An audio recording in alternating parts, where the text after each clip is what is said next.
Giant John. Hey, bro.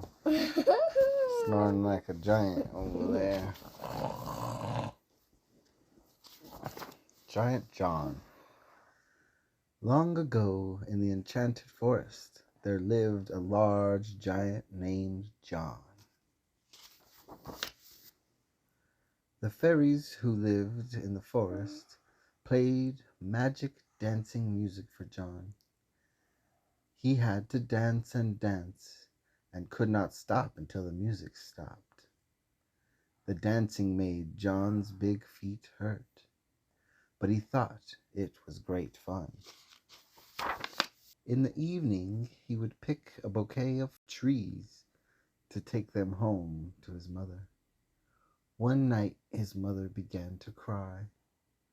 "We are poor," sobbed Mrs. Giant. "There are only 2 potato chips in the cupboard, and we have no money to buy more food." After they ate the potato chips, John said, "Don't cry, mother. Soon we will have some money. I will go out into the world and find a job." Mrs. Giant made John wear his rubbers and carry his umbrella. "Goodbye, mother," said John as he started on his journey. John walked very far out into the world. He saw mountains and tigers and thunderstorms. He saw a beautiful castle. "Look, look," cried the king and queen and princess and dog who lived in the castle. "Here comes a giant." "Hello," called John. "I am looking for a job."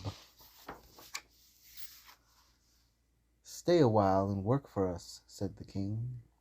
John liked the king and queen and princess and dog. He decided to stay and went right to work. When it rained, he kept the castle dry. And when it was sunny and hot, he blew a pleasant breeze. He helped the queen do the laundry and played horsey to make the dog and princess laugh. John cleaned and dusted the castle every day. The king and queen and princess and dog were very happy. They didn't even mind when John's snoring kept them awake at night. On Saturday, the king gave John a big bag of gold for all the work that he had done.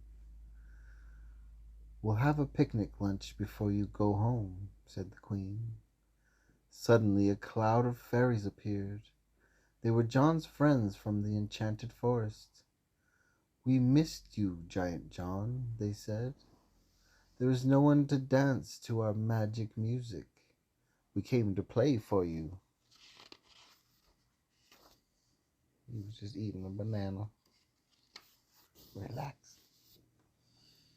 The fairies began to play the magic dancing music. John began to dance. "Ouch," said the king and queen and princess and dog as they fell to the ground. "Stop, stop," shouted John. But the fairies kept playing their music, and John danced and danced. John could not stop dancing. He danced everywhere. He danced on the flowers and on the dog's tail. He danced on the castle. "You foolish fairies," called John. "Stop that terrible music." And knocked over the castle. The fairies did stop their music. They saw what they had done and were very sorry. The king and queen and princess and dog were all crying. But Giant John did not cry. He began to put the castle back together again. The fairies helped too. They bandaged the flowers and the dog's tail. John worked hard, and soon the castle was fixed. It did not look quite the same as before, but the king and queen and princess and dog dried their eyes and thought it was beautiful. "Now I must go home," said John, putting on his rubbers and hat. He promised to visit often and kiss the king and queen and princess and dog goodbye. John rushed home to his mother with a bag of gold. "Look, mother," he called, "I have earned some money for us." By this time, Mrs. Giant was very, very hungry. She was glad to see John and his bag of gold coming through the door. She's about to eat their shoe. Shoot, she should have ate that spider before she ate the shoe. Yeah. That night, John and his mother invited the fairies to dinner. They did not dance, but they ate baked beans and sang many songs and lived happily ever after. The end. Giant John. Nina Runt gave you that, man. Nino Runt. That was his when he grew up. His mom used to read that when he was a kiddo. What? Yeah. Giant John.